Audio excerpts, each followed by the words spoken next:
Hello guys and welcome to this class. For today, we're gonna learn about the third conditional in English. ¿Cómo estamos? Ojalá se encuentren todos muy bien. El día de hoy vamos a estudiar el tercer condicional o condicional de tipo 3. Este tiempo verbal que hace parte de los condicionales y que aquí en el canal, en la lista de reproducción Common Lessons, hemos estado estudiando los otros tipos de condicionales. Vamos a estar muy atentos a la explicación de hoy, pues hoy vamos a reconocer para qué se utiliza el tercer condicional y también vamos a tener la habilidad de identificar la estructura gramatical de este tiempo verbal. Are you ready for the class? Okay guys, let's get started. Bueno, para empezar este tema los invito a que hagamos un reconocimiento de esta corta lectura que se llama Life Decisions, decisiones de vida. Esto nos cuenta la historia de un chico que se llama Arley. When Arley was 22, he had to choose a career. To become an English teacher, to become a businessman. He finally decided to become an Englishman because he wanted to be able to travel around the world and work at the same time. Cuando Arley tenía 22 años, él tuvo que escoger una carrera. Tenía dos opciones, ser docente de inglés o ser un hombre de negocios. Al final él se decidió por ser docente de inglés porque él quería tener la capacidad de viajar alrededor del mundo y trabajar al mismo tiempo. Aquí nos aparece una frase en color azul que dice: If he hadn't become an English teacher, he wouldn't have moved to London. Si él no hubiese llegado a ser profesor de inglés, no se habría mudado a la ciudad de Londres, Inglaterra. He could have become a businessman, of course. También pudo haber sido un hombre de negocios, claro que sí, tenía esa otra opción. Y la frase en azul nos dice: If he had become a businessman, he could have earned a lot of money. Si hubiese sido un hombre de negocios, podría haber ganado muchísimo dinero. Aquí estamos escuchando pues esta pequeña historia de este personaje y nos podemos hacer unas preguntas referente a esta historia. Is he able to change the past? ¿Será capaz Arley de cambiar el pasado? Obviamente no, porque él ya tomó su decisión, ya logró ser docente de inglés, o sea, eso ya fue parte de su historia. Entonces, como él no pudo cambiar eso, ya no lo puede cambiar más bien. Entonces, ¿qué está haciendo? What is he doing then? Pues se está desempeñando en lo que él estudió. Se está desempeñando como docente de inglés, que eso fue lo que él decidió estudiar. Nice. Esto que estamos escuchando hoy, estas dos posibles realidades que se presentaron en la vida de Arley y que dependen, bueno, de la decisión que él tomó, hacen referencia a lo que es el tercer condicional. El tercer condicional se utiliza cuando queremos expresar algo que podría ocurrir, ¿cierto? Y que no ocurrió. ¿Por qué? Porque una de las condiciones que se necesitaba cumplir no se cumplió. Entonces, siempre que nosotros queramos hablar de situaciones pasadas y de cómo podrían haber sido esas situaciones, si se hubiese dado otra situación que estábamos esperando, o que suponemos que hubiese sucedido, estamos hablando del tercer condicional. El tercer condicional refiere a situaciones imaginarias. Por eso aquí dice imaginary situations. Fijémonos otra vez en el ejemplo de la historia de Arley. Dice acá: si él no hubiese llegado a ser profesor de inglés, él no habría ido a vivir a Londres. Eso es lo que nosotros suponemos ya teniendo en cuenta que él es profesor de inglés, pero no es 100% seguro, porque podría haber llegado a Londres sin ser docente, teniendo otra carrera, o incluso sin tener ninguna carrera profesional. Eso es lo que nosotros nos imaginamos y decimos, si no hubieras hecho esto, no te hubiera pasado lo otro, pero nosotros no podemos decir que eso es 100% seguro. Entonces, chicos, a eso hace referencia el tercer condicional, the third conditional in English. Teniendo en cuenta ya que hemos reconocido el uso del tercer condicional, hablemos ahora de su estructura gramatical. El tercer condicional se caracteriza porque, al igual que los otros condicionales, está formado de dos frases. Una frase que tiene la condición y otra que tiene el resultado.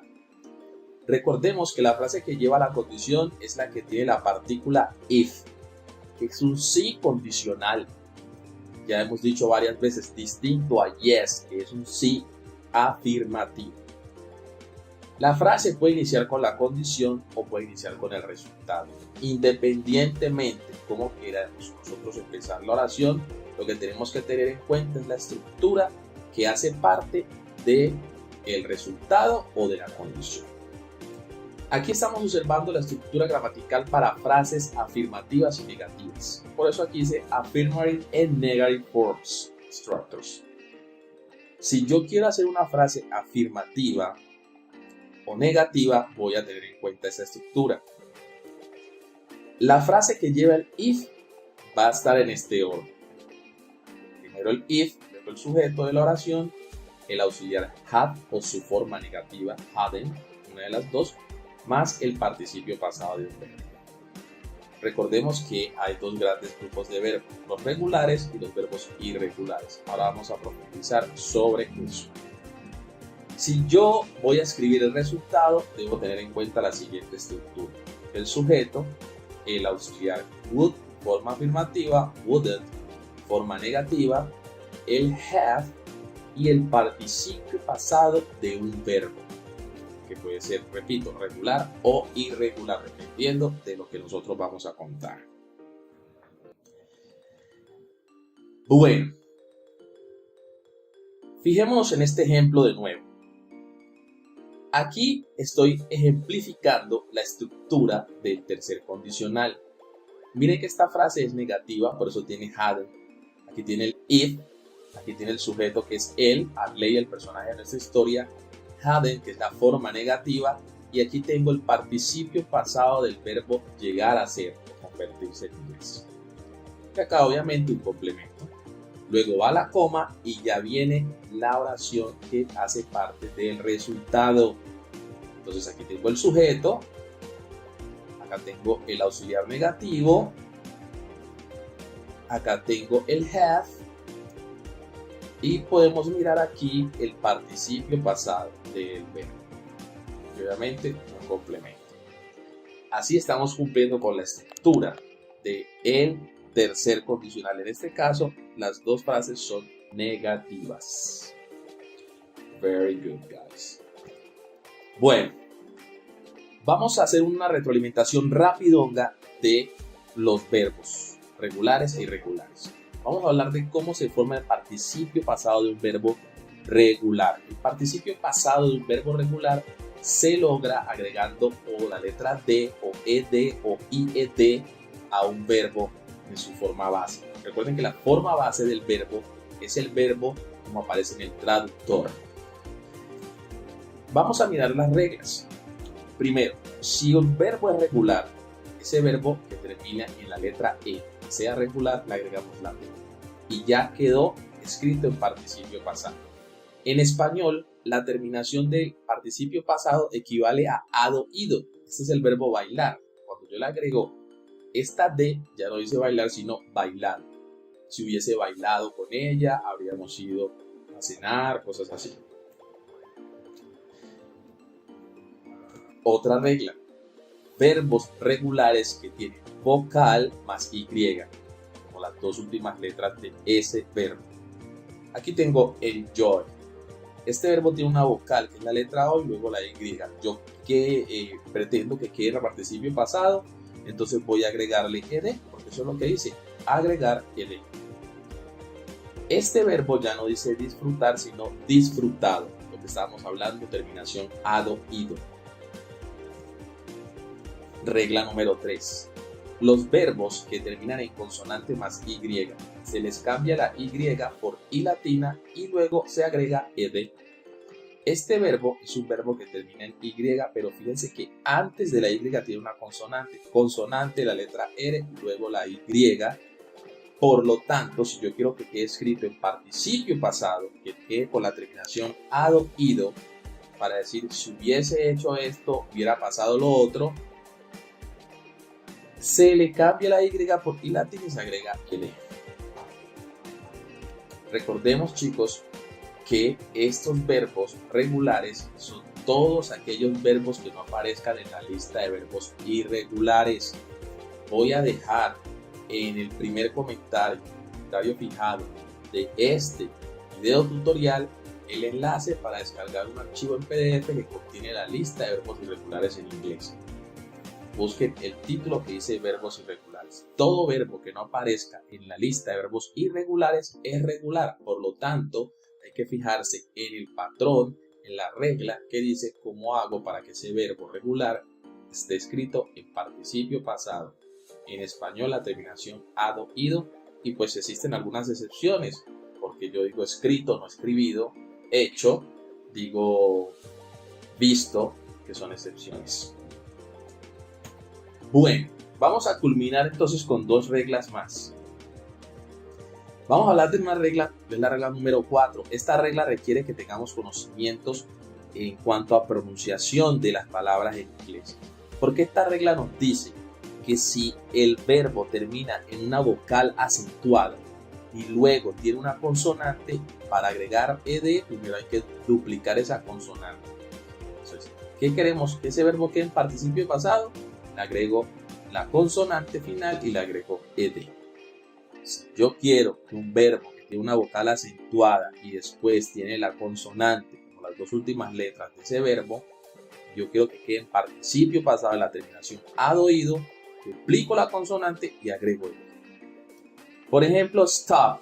Este verbo, si ustedes escucharon la pronunciación stop, este verbo tiene una vocal acentuada que es la O. Yo quiero que quede en participio pasado, le tengo que duplicar la P y después ed, porque cumple con la vocal acentuada y la consonante. Yo lo quiero llevar a participio pasado, repito la consonante y agrego ed. Prefer. ¿Dónde dice el golpe de voz? En la última E. El sonido más fuerte está en la última E, entonces aquí es una vocal acentuada. Más la consonante indica entonces que yo voy a duplicar la consonante antes de agregar ed. Así que hay que tener conocimiento porque no toda vocal que después de la vocal tenga una consonante se le va a duplicar esa consonante. Hay que saber cómo se pronuncia primero. Y si usted no tiene claridad de eso, pues pueden apoyarse en la pronunciación del traductor de inglés, que allí les va a dar la pista de dónde se hace el golpe de voz más fuerte. Si la vocal tiene pues un sonido o es una vocal acentuada. Y el último aspecto, la última regla de los verbos regulares que yo quiero llevar al participio pasado es sencillo. Si un verbo no cumple con ninguna de las 4 reglas anteriores, le agrego ed. Por ejemplo, aquí tengo el verbo walk, el verbo caminar para decir caminado. Si hubiese caminado con ellos, no me hubiese perdido, no me habría perdido. Ejemplo, una situación imaginaria. Este verbo no termina ni en Y, no tiene una vocal y después una Y, no tiene una consonante y después una Y, no tiene una E al final, no tiene una vocal acentuada y luego consonante, no hace parte de ninguna de esas normas que estábamos hablando anteriormente. Entonces solamente se le agrega ed. Así de sencillo, siempre y cuando el verbo sea regular. Ok, guys, very good. Y bueno, los verbos irregulares, como les estaba diciendo, pues tienen una lista en la que ustedes van a poder descargar en el primer comentario fijado. Estos verbos no siguen un patrón. no siguen un patrón, hay que consultar su forma de escribirse en participio pasado en una lista que lleva su nombre, lista de verbos irregulares. La lista tiene 3 columnas. Estamos observando una que tiene la forma base del verbo, el pasado del verbo irregular y el participio pasado, past participle del verbo irregular. Por ejemplo, aquí tengo la forma base del verbo to be, que es be. El pasado es was o were. Y el participio pasado es been.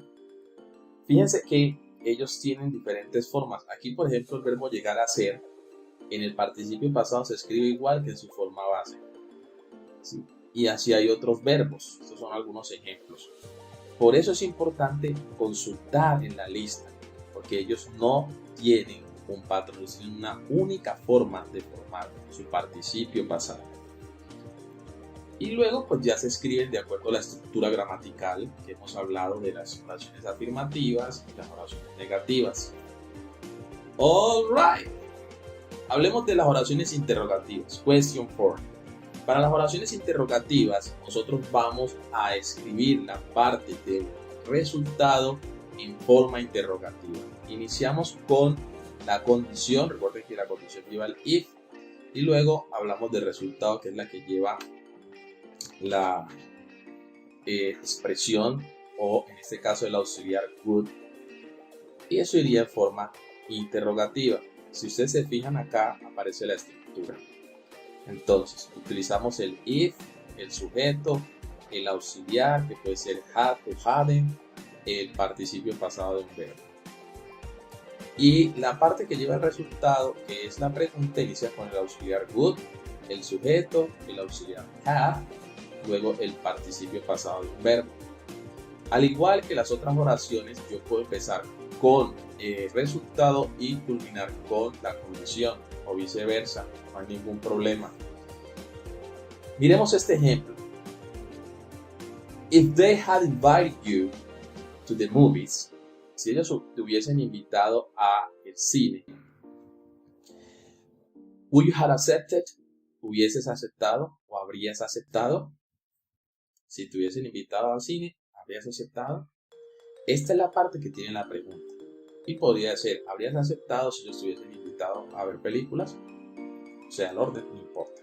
Pero miren que aquí se está cumpliendo la estructura gramatical. El if, el sujeto, had, en este caso no es negación afirmativa, el verbo en participio pasado, ese es un verbo regular, miren cómo terminó, y complemento. Y ya la que tiene la pregunta, el would, el sujeto, el have y el participio pasado del verbo, en este caso el verbo aceptar, que también resultó ser un verbo regular porque miren la terminación. Ok, chicos, si quieren pueden retroceder el video para que hagan una retroalimentación de todo lo que he explicado hasta ahora, porque ya casi vamos a terminar. Ok, guys, bueno, vamos a culminar entonces hablando de otros pequeños detalles que tenemos que tener en cuenta en este tema tan interesante.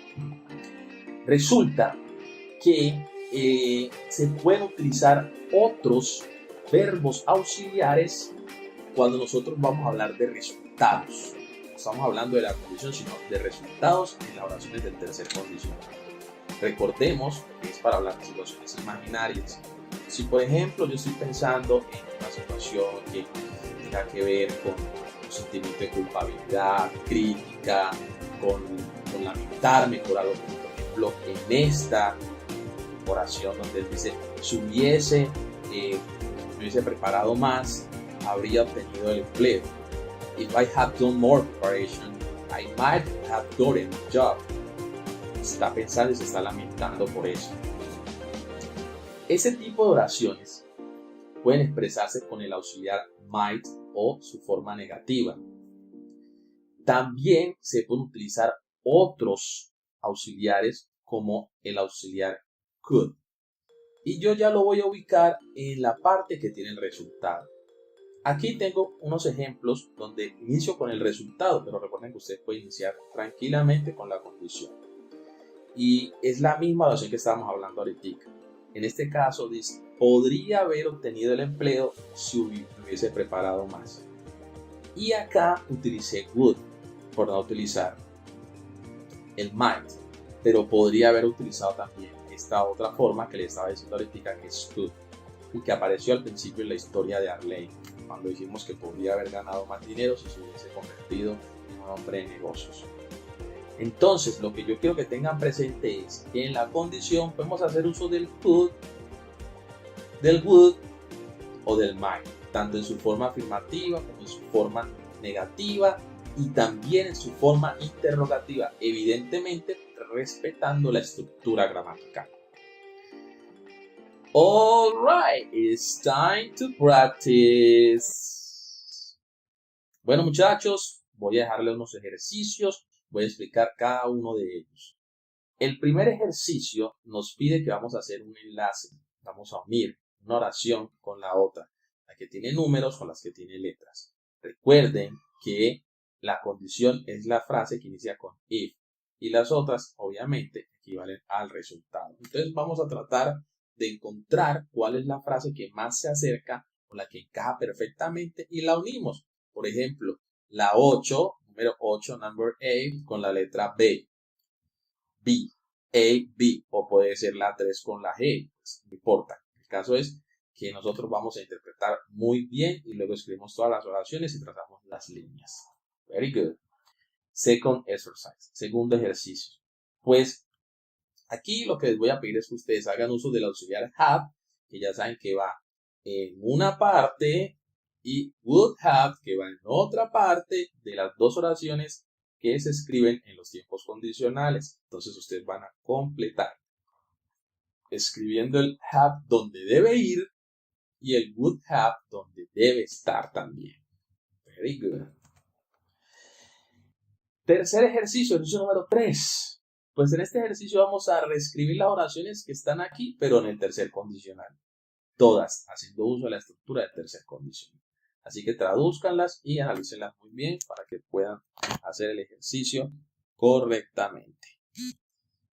And the last exercise, y el último ejercicio. Bueno, recuerden que ahorita les estaba hablando que el tercer condicional lo podemos utilizar para hablar de sentimientos de culpabilidad, de sentimientos de crítica, sentimientos de lamento, de lamentarse por algo. Bueno, pues entonces vamos a tratar nosotros aquí de interpretar estas tres frases a qué tipo de sentimiento hace referencia. Y aquí los podemos escribir. Mírenlos, aquí está: culpabilidad, lamento y crítica. Entonces nosotros cuando hagamos la traducción podemos nosotros escribir aquí a qué sentimiento hace referencia. ¿Listo? Bueno, muchachos, entonces muy juiciosos haciendo este trabajo como siempre han sido. Alright guys, that's all for today. I hope that you enjoyed this video and see you next class. Bye bye.